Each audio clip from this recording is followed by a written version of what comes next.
So dalam tempoh 30 minit ni saya cuba kupaskan tajuk yang saya dah decide awal-awal, iaitu bagaimana terapeutik bermain. Bagaimana terapeutik bermain dengan kanak-kanak, kan?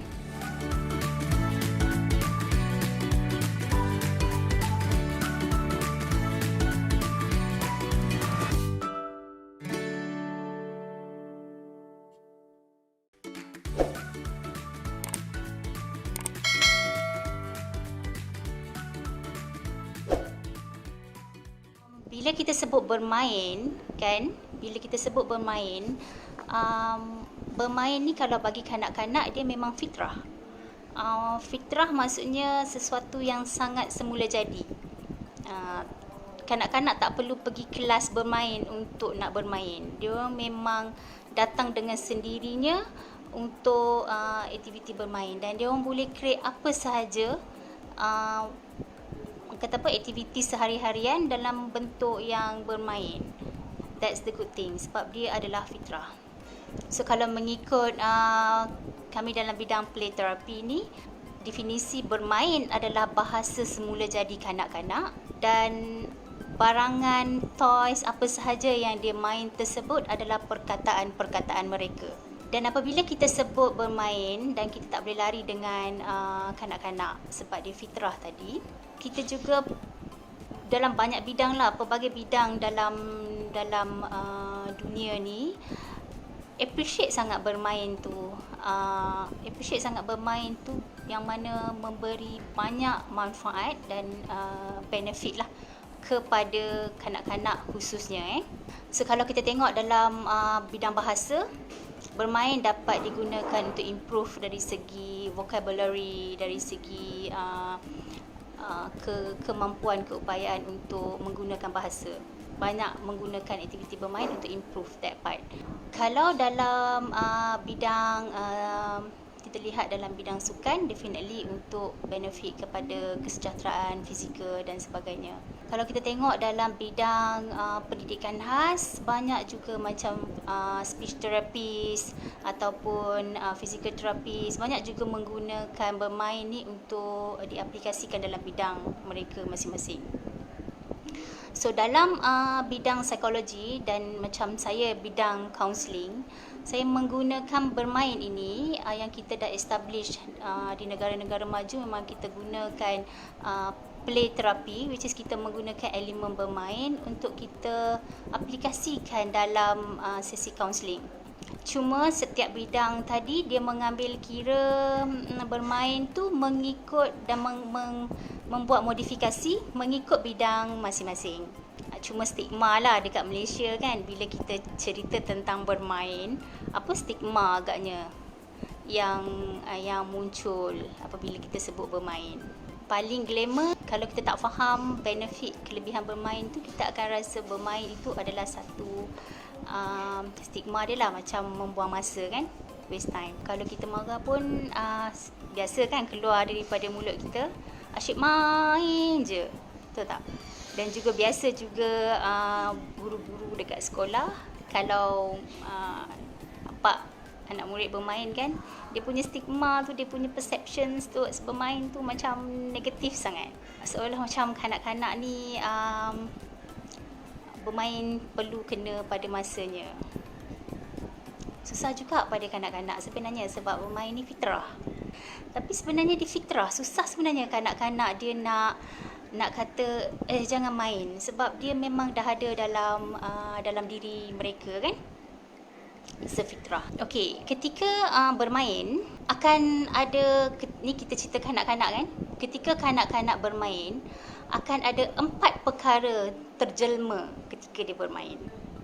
Okey, 4 perkara. Dia tak akan main tu macam plain tau, kosong. Ketika bermain ni ada 4 perkara yang dijelmakan, yang akan dijelmakan ketika seseorang itu bermain, seorang kanak-kanak lah. Yang pertama adalah apa yang ada dalam perasaan dia, emosi. Yang kedua adalah apa yang ada di dalam pemikiran dia, apa yang dia fikirkan. Yang ketiga adalah apa yang dia lakukan, dia pernah lakukan atau dia akan lakukan. So dari segi perbuatan. Dan yang keempat adalah pengalaman. Sesuatu yang dia pernah alami atau dialami oleh orang lain tapi dia pernah menyaksikan. Okey, bila kita sebut kanak-kanak, kalau kita sebut kanak-kanak, dia ada kalau ikut perkembangan kanak-kanak kan mengikut umur. 0 hingga 2 kita panggil bayi. Start daripada 2 plus kepada 6 kita panggil peringkat awal kanak-kanak. Daripada 7 ke 12 adalah peringkat pertengahan kanak-kanak. Dan 13 ke 18 adalah remaja, which is kita panggil peringkat akhir kanak-kanak. So, bila saya explain tentang bermain tadi, sebenarnya range umur tu bila kanak-kanak dah, sebenarnya bila dia kecil pun dia pandai je bermain kan. Cuma cara bermain tu berbeza lah. Kalau kita tengok baby, dia bermain dengan air liur, dia bermain dengan jari-jari dia. Kita pernah tengok baby dia tilik jari dia kan. It's actually bermain, tetapi bergantung kepada tahap umur masing-masing. Bila saya sebut kanak-kanak, saya nak fokus kepada 3 tahun dan ke atas lah. Yang mana ketika ini perkembangan bahasa semakin meningkat, perkembangan kognitif semakin meningkat. Tapi kalau cerita tentang benefit tadi, memang daripada kecil, daripada baby, bermain memang memberi manfaat yang sangat besar kepada kanak-kanak. Sebagai contoh, saya bagi gambaran saya mempunyai ramai klien kanak-kanak dan some of them bila datang ke sesi play therapy, ramai kanak-kanak sekarang yang mempunyai limitasi dari segi perkembangan motor.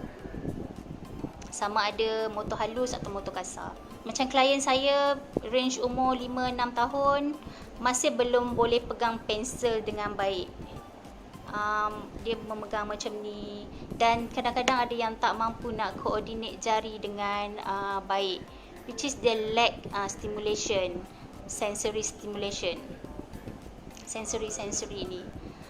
Puncanya apabila kita membuat parent consultation, kita buat parent counselling keluarga, counselling ibu bapa, dia terhasil daripada ibu bapa yang tak mendedahkan sangat anak dengan bermain. Obvious, kadang-kadang kita banyak juga ibu bapa yang OCD tau, obsessive compulsory disorder, yang dia tak benarkan anak dia messy.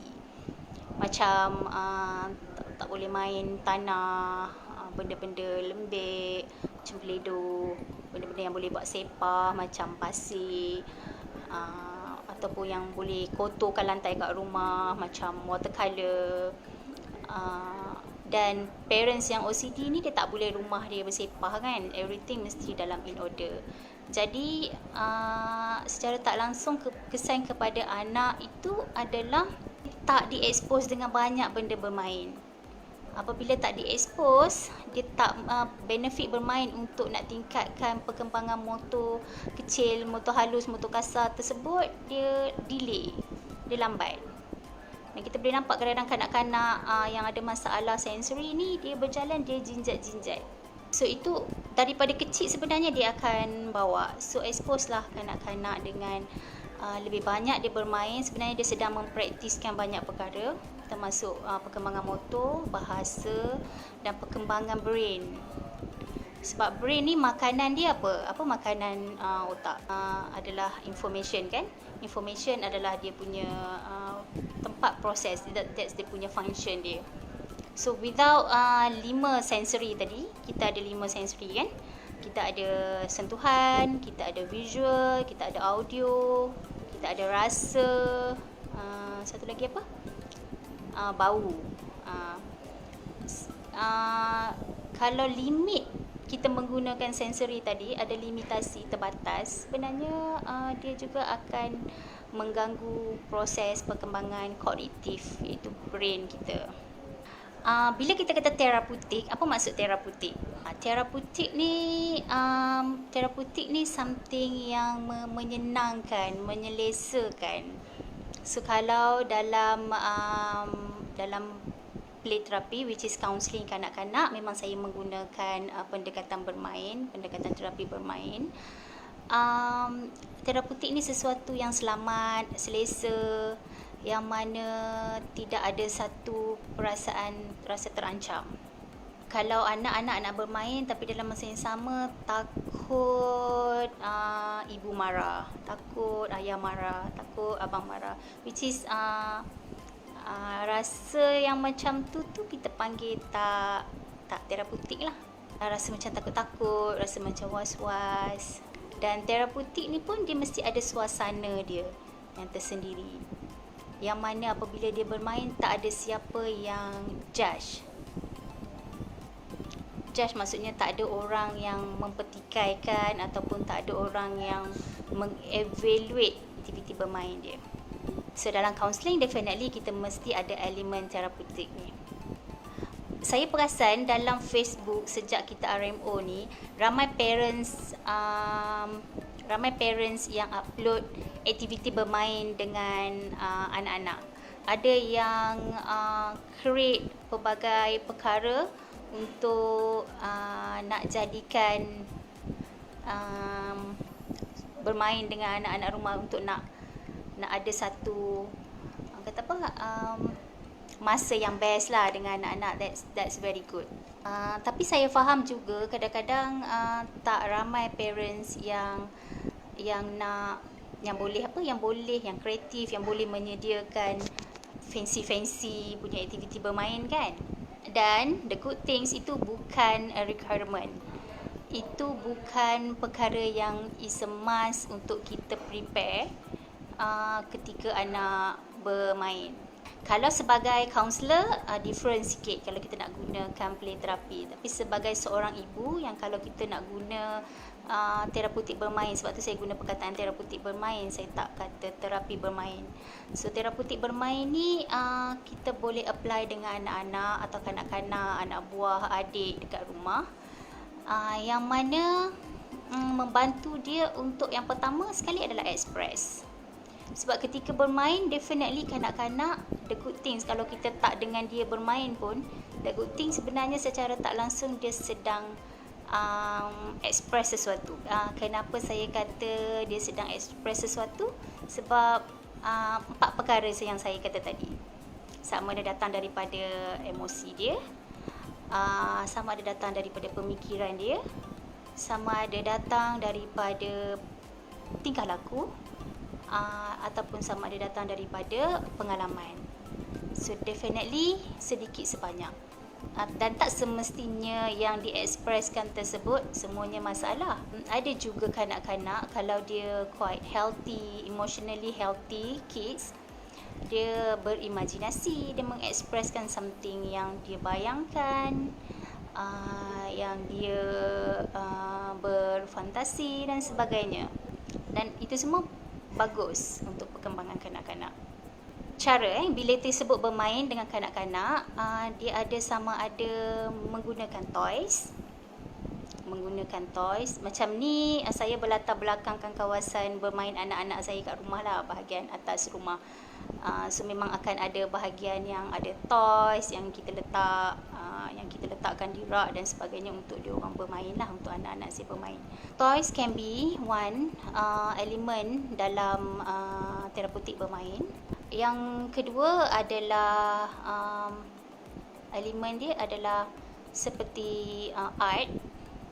Mungkin kita boleh guna pensel, crayon, sometimes color pencil dan sebagainya. Kena ada drawing paper ataupun kertas A4. Yang ketiga, it can be storytelling. Storytelling means menggunakan buku cerita. Macam belakang saya ni pun banyak buku cerita, and then kita boleh jadikan dia sebagai salah satu aktiviti bermain. Banyak sebenarnya, even cooking pun disebabkan fitrah tadi, ketika kita baking dengan anak-anak ke, memasak dengan anak-anak ke, kita boleh twist dia kepada terapeutik bermain. Seolah macam bermain, sebab bermain tu fitrah, dia orang tak perasan yang sebenarnya dia orang sedang buat kerja. But it's actually dia punya, dia tetap merasakan itu adalah something yang best, macam seolah-olah bermain. So, banyak sebenarnya aktiviti sehari-harian yang sebenarnya anak-anak sedang bermain. Sama ada directly or indirectly, mereka bermain. Tadi ada Kak Zul tanya kondusif. Kondusif tu macam selesa. Ada ruang yang ada space. Mungkin ada kipas, tak terlalu panas. Kalau di luar rumah pun yang bukan waktu yang macam tengah hari, yang panas terik, yang tak selesa, sebab dia mengganggu. Nak bermain tu macam ada tak best sikit lah kan. Macam mana nak bermain dengan terapeutik? Saya bagi contoh. Siapa tengok Cerita Rama semalam, Mimpi Sumi? Kalau bagi yang dah tengok, kita nampak dalam cerita tersebut yang mana kanak-kanak dalam cerita tersebut dia suka mewarna. Dia suka melukis, dan dia suka melukis kan, dia gunakan watercolor untuk dia melukis. Actually anak-anak yang suka melukis ni sebenarnya is very good.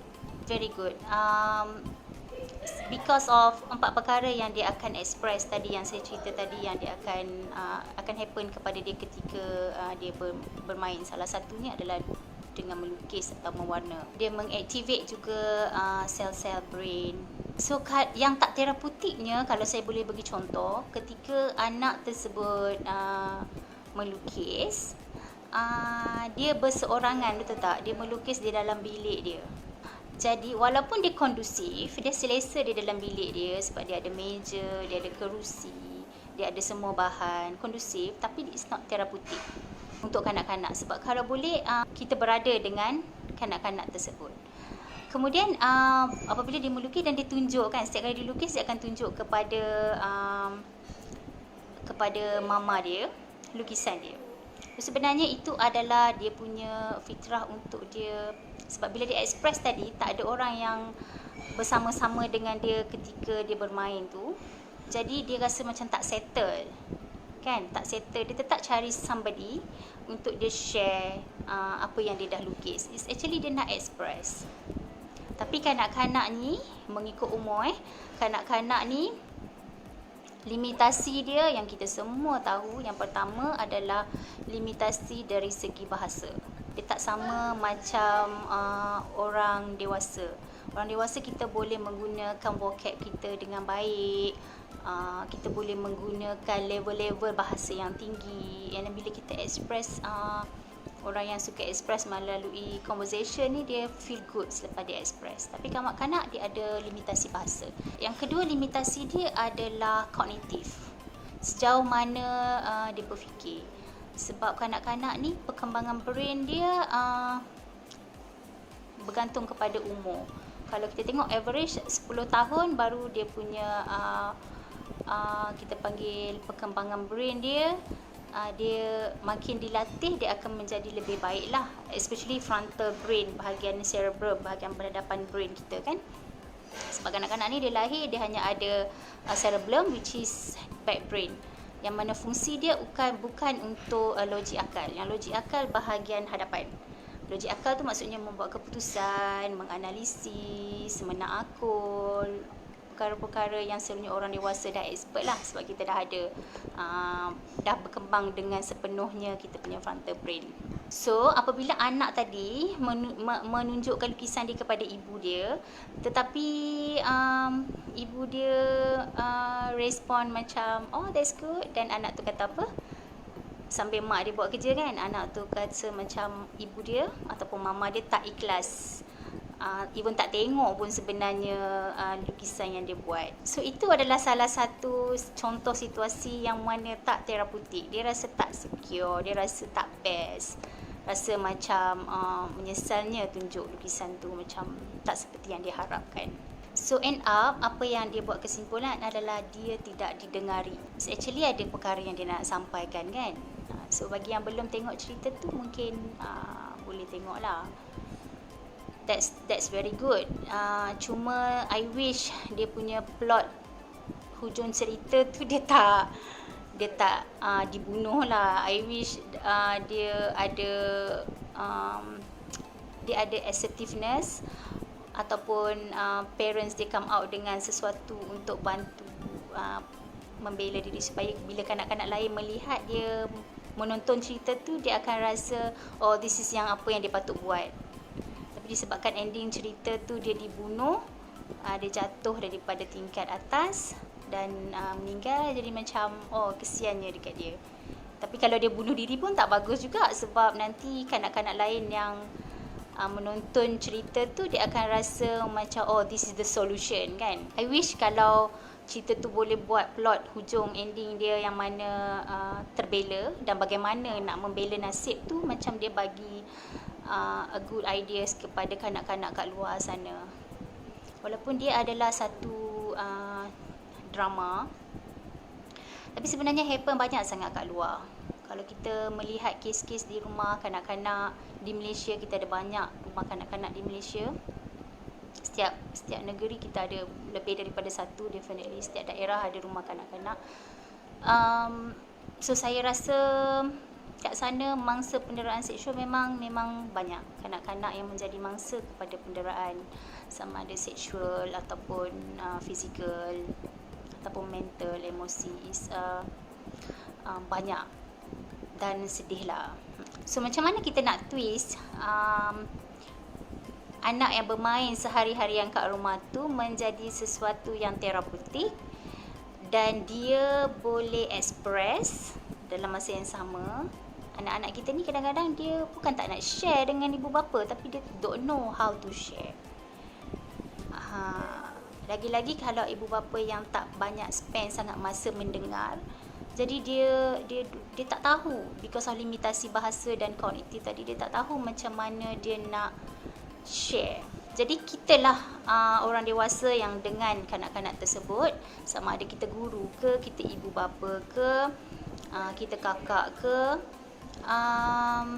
kita jadikan bermain mereka pada ketika itu sesuatu yang terapeutik dengan cara 3 je saya nak bagi skill. Tak payah banyak-banyak, 3 je. Yang pertama adalah skill menyebut apa yang kanak-kanak tersebut buat. Menyebut, maksudnya kalau anak tu tak bercakap pun dengan kita, dia hanya doing something. Contohnya dia tolak kereta ke, dia sedang lukis sesuatu ke, tidak ada verbal yang keluar, tapi dia sedang buat sesuatu. So kita sebut, kita yang kena sebut apa yang dia buat. Yang kedua adalah kita sebut apa yang dia sebut, kita sebut balik lah maksudnya. Contohnya dia sedang bagi tahu, dia kata oh orang ni rumah dia jauh, so kita sebut balik oh rumah dia jauh. Nombor 3 adalah kita reflect feeling dia, perasaan dia. Sama ada perasaan tu dia sebut tentang dia, ataupun perasaan yang dia sebut tentang objek yang dia bermain, atau objek yang dia lukis, atau objek yang dia deal with lah. Ataupun bukan feeling dia, tetapi feeling orang dalam lukisan ke, feeling gajah yang dia sedang main ke, ataupun feeling jirafah yang dia sedang susun ke, kita boleh reflect feeling. Sebab gajah tak semestinya gajah, harimau tak semestinya harimau. It can be something else yang dia tak mampu nak bagi tahu, but is in their mind. 3 perkara tersebut, 3 perkara tadi. Yang pertama tadi kita panggil tracking lah, which is kita sebut apa yang kanak-kanak buat. Yang kedua kita panggil dia restating contents, which is kita sebut apa yang kanak-kanak tu sebut, kita sebut balik. Yang ketiga adalah kita reflect feelings.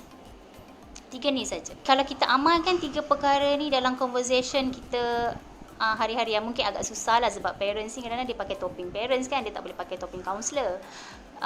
Time-time tertentu dia boleh pakai topping counselor lah, but most of the time kat rumah dia adalah ibu ataupun bapa. Tapi kalau boleh create 30 minit atau 15 minit ke 30 minit per day, Sekarang ni saya rasa macam bagus kita buat everyday. Ataupun secara tak langsung ketika dia bermain tu kita macam join. Kita join je dia. Contohnya kan, saya ada satu petang tu, husband saya dia tengok YouTube channel orang memancing tau. Macam husband saya suka mancing tapi dia tak dapat pergi mancing, so dia tengok video orang pergi mancing. So malam tu anak saya dia drawing, dia lukis satu sampan. Dan ketika dia lukis tu saya perasan, so saya kata nampak macam ada sampan, nampak macam ada sesuatu yang besar. Saya tak tahu dia sampan sebab sampan dia tu macam ada macam payung besar atas dia. Dan dia ada macam ada ombak kat bawah. Saya kata nampak macam roda lukis ni ada benda yang besar dekat tengah-tengah kertas ni. Itu maksudnya apa? Tracking. Kita sebut apa yang dia buat. Lepas tu terus dia rasa macam this is the time untuk dia nak terus cerita dengan saya. Sebab kita tak tanya buat apa tu. Kalau kita tanya buat apa tu, means kita memberi bebanan kepada dia untuk dia fikir, dia nak kena explain pada kita. So kita nak mudahkan proses ekspresi, kita jangan tanya, tapi kita tracking, kita reflect apa yang dia sedang buat. Okay. Kemudian dia kata, ini sampan mama. Kita pun gunalah skill kita yang kedua tadi, which is kita sebut balik. Sampan. Simple je kan? Tak teruk pun. Lepas tu, bila kita sebut macam tu, definitely dia terus rasa macam, someone paying attention to me. And then I will go ahead cerita. Bawah ni ada shark, ada ikan, ada buaya, dia sebut. Lepas tu saya kata, ada banyak binatang. Still skill nombor 2, which is kita sebut balik apa yang dia sebut. Lepas tu dia kata, ini adalah payung. Sebab orang yang pergi tangkap ikan ni, nanti kalau hujan, hujan dia tak basah dan nanti air tak masuk dalam sampan dia. Tu saya terfikirlah, ni mesti sebab tengok cerita petang tadi masa papa dia tengah menonton YouTube tentang orang mancing. So memang dia takkan lari daripada 4 perkara ni. Kalau anak-anak sedang melakukan sesuatu, dia takkan lari daripada 4 perkara tadi yang saya dah sebut. Kalau ada orang boleh list balik, bagus juga. Perasaan, pemikiran, tingkah laku, perbuatan, dan yang lain sekali adalah pengalaman. Yes, jangan bebankan anak-anak dengan soalan, sebab soalan adalah ancaman pada kanak-kanak. Ancaman kenapa? Sebab dia nak kena push dia punya keupayaan limitasi bahasa dan kognitif tadi. Itu maksud ancaman. Okay, so try aplikasikan 3 skill simple tadi ketika anak-anak sedang buat apa pun sebenarnya. Kita kena menyampuk sikit lah. Kita kena menyampuk sikit ataupun memberi perhatian sedikit ketika anak-anak ataupun kanak-kanak kita sedang doing something. It's actually fitrah dan dia sedang bermain. Walaupun benda yang dia bermain tu adalah bukan toys. Dan tidak akan rugi kalau kita menggunakan 3 skill tadi, sebab you akan dapat banyak benda yang sebelum ni anak mungkin tak cerita. So you will be the first person yang tahu apa masalah dia, status emosi dia okey ke tak okey, ada tak dia sedang memendam apa-apa. Jadi kita akan berupaya menyediakan that ruang tu untuk dia berkongsi dengan kita. Itulah rahsia yang saya amalkan untuk saya tahu setiap seorang masalah anak-anak saya dan juga klien-klien kanak-kanak saya. 3 skill yang simple untuk kita buat sebenarnya. Okey, untuk nak tengok cerita mimpi Sumi tu, andai kata tengok dengan anak-anak kita, sebab akan satu tahap kalau anak kita kecil, dia mungkin tak faham what's going on. Kalau dia cukup umur 10 tahun ke atas, yang mana dia orang kat sekolah pun ada belajar tentang sexual education, bagus kalau kita wrap up. Sebelum kita wrap up macam anak saya, kita tak boleh tipu. Kita tak boleh cakap kat dia yang dia kena dera, dia kena pukul. Kita tak boleh cakap macam tu sebab itu information yang tak tepat. Misleading. Bagi anak yang dah besar, is misleading, tak bagus untuk dia. Macam saya, habis saja cerita tu semalam, cerita Rama, saya duduk dengan anak-anak saya, tutup TV. Saya kata, okay, sekarang off TV, semua tengok mama. So semua anak-anak saya termasuk husband sekali tengok saya. Dan saya tanya anak saya dulu, okey, rasanya faham tak cerita tadi? Apa yang berlaku dekat anak dia? So, anak saya yang 10 tahun obviously tak faham. Tapi anak saya yang 12 tahun dia faham. Kemudian kita kena repak balik. Sebab pemikiran anak-anak ni bila dia dah expose, kita kena cantikkan balik supaya tak misleading dan dia lebih jelas. Tu saya bagi tahulah begini dan kita kaitkan dekat sekolah ada kan belajar tentang safe touch dengan not safe touch. So bila kita repak macam tu, fahamkan dia dan sebagainya, is actually kita sedang educate. Selepas sesuatu yang kita tengok dengan anak-anak, kita educate dia untuk dia dapat pemahaman yang betul dan jelas, dia tak misleading. Kalau tidak, nanti bahaya juga untuk anak-anak kita. So, apa 3 perkara skill tadi untuk menjadikan aplikasi bermain tu jadi terapeutik dengan anak-anak? Yang pertama adalah tracking, sebut apa yang anak-anak sedang buat, kanak-kanak sedang buat. Ini termasuk guru kat sekolah pun boleh guna. Yang kedua adalah menyebut semula apa yang anak-anak sebut dengan perkataan atau statement yang lebih ringkas. Jangan kita pula sebut lebih panjang, elaborate panjang pula, jangan. Ringkas saja. Sebaiknya ringkas daripada apa yang anak sebut. Yang ketiga adalah reflect feeling. Once you buat 3 ni, percayalah anak kita akan mempunyai satu trust yang tinggi kepada kita as a ibu bapa, dan dia tak akan cari orang lain untuk dia berkongsi masalah dia. Mama dia adalah orang yang dia paling trust because of menyenangkan. Tak adalah kita ni, walaupun kadang-kadang kita pakai topeng parents, ada time kita ada demand kita kat situ kan. Tak boleh larilah sebab parenting style yang terbaik mesti ada demand, mesti ada kasih sayang kan. So kita tak boleh jadi counselor kepada anak sendiri. But if kita boleh apply certain skill dalam bidang kita, dalam bidang terutamanya bidang counselling, is very good.